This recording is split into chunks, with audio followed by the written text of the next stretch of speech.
নমস্কার বন্ধুরা, আমি Sanjay and welcome to Sanjay informative YouTube channel. আজকে আরেকটি বড় আপডেট। ওবিসি মামলা পিছনোর 1 ঘন্টার মধ্যেই নতুন মামলা হাইকোর্টে। আপনারা অবশ্যই তাদের ধন্যবাদ জানান যারা এই মামলা করলেন, কারণ তাদের এই মামলার জেরেই কিন্তু এই বিষয়টি নিয়ে আরও আলোচনা হতে হবে এবং ভবিষ্যতে নিয়োগ যে থমকে রয়েছে সেটা কিন্তু তার জট কাটতেও পারে। কাজেই ধন্যবাদ জানান WBSI, WBP constable lady, Kolkata police SI and Kolkata police যে কনস্টেবল, তাদের কিন্তু আপনারা অবশ্যই ধন্যবাদ জানান যারা এখন এই মামলার সঙ্গে যুক্ত হননি। কারণ সরকার যে মনোভাব নিচ্ছে এবং সরকারের যা আগামী পদক্ষেপ হতে পারে, সেখানে যেমনটা সুপ্রিম কোর্ট জানিয়ে দিয়েছে যে 3 মাস কিন্তু সার্ভে চলবে এবং 3 মাস অবধি কিন্তু কোনো রকম নিয়োগ রাজ্য কিন্তু দেওয়ার কোনো তাদের প্রবণতা নেই এক কথায়। তো সুপ্রিম কোর্ট কিন্তু সেটাতে এক প্রকার মান্যতা দিয়ে দিয়েছে যে হ্যাঁ, 3 মাস সার্ভে চলুক এবং তারপর নেক্সট হিয়ারিং ওবিসি মামলার সেটা 2025 জুলাই নাগাদ কিন্তু হতে চলেছে। আমি আপনাদের সেই জিনিসটা জানাবো যে তারা কি মামলা করেছেন এবং কি তাদের বক্তব্য।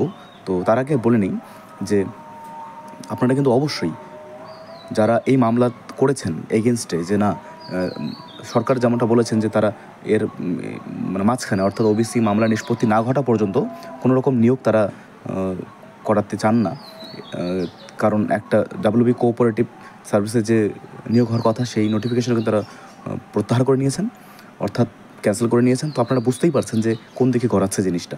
কাজেই 3 মাস পরে যে এর সুরাহা হবে ওবিসি মামলার, তারও কিন্তু কোনো আমরা ভরসা পাই না। ঠিক আছে, যেহেতু এমন কিছু ঘটনা ঘটে গেছে এর আগেও, যার ফলে কিন্তু আমাদের মধ্যে থেকে সেই ভরসাটা আস্তে আস্তে উঠে যাচ্ছে। আমরা অবশ্যই জানি যে সরকার অত্যন্ত দক্ষতার সঙ্গে সেই কাজটি করবে এবং আগামী নিয়োগের দিকে অবশ্যই জোর দেবে। তা সত্ত্বেও আমাদের কিন্তু লেগে থাকতে হবে, পায়ে পা বেঁধে কিন্তু আমাদের এগোতে হবে। তাই আপনারা ধন্যবাদ জানান সেই WSI constable, Kolkata SI constable. এখন আপনারা দেখেন কি বলেছেন তারা, এবং আমি আবার দিয়েছি, উপরে দেখতে পাচ্ছেন। ধন্যবাদ জানান WBSI, WBP কনস্টেবল লেডি এবং কলকাতা পুলিশ SI এবং কনস্টেবল। তো এনারাই কিন্তু মামলা করেছেন। এনারা কিন্তু আগে থেকে রেডি ছিলেন, কারণ এনারাও বুঝতে পেরেছিলেন যে না, কোনো কারণে কিন্তু এই ওবিসি মামলা কিন্তু আরও একটা লেন্দি প্রসেসে পরিণত হওয়ার সম্ভাবনা রয়েছে।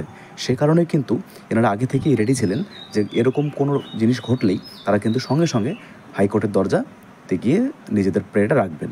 তো দেখো, এটা এখানে বলা হয়েছে that you applicants herein are participants of 4 different selection process.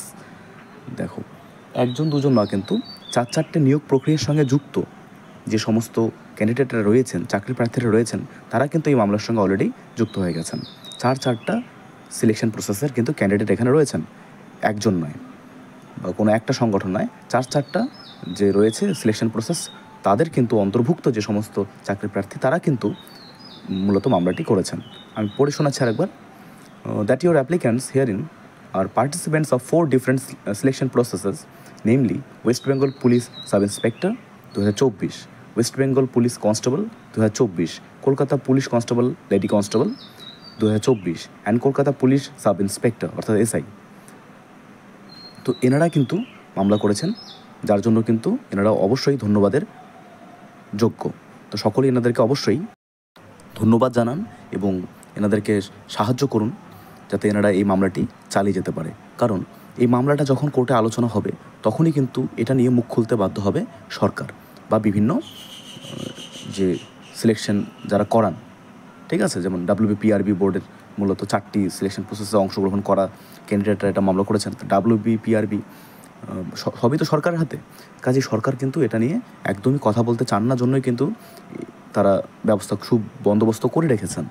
এখন যেহেতু মামলা করা হয়ে গেছে, তাই এখন কিন্তু এই বিষয়টি নিয়ে আবার কথা উঠবে যে কেন আপনারা নিয়োগ দিতে চাচ্ছেন না, যেগুলো অনগোয়িং প্রসেস রয়েছে। যেহেতু হাইকোর্টের মন্তব্য ছিল যে ওবিসি মামলা নিয়ে কিন্তু কোনো রকম সমস্যা হওয়ার কথা নয় নতুন নিয়োগগুলিতে, কাজেই আমাদের দেখতে হবে সেই জিনিসগুলি। তো এই ছিল আজকের আপডেট। সকলকে অত্যন্ত ধন্যবাদ ভিডিওটি সম্পূর্ণ দেখার জন্য। Thank you.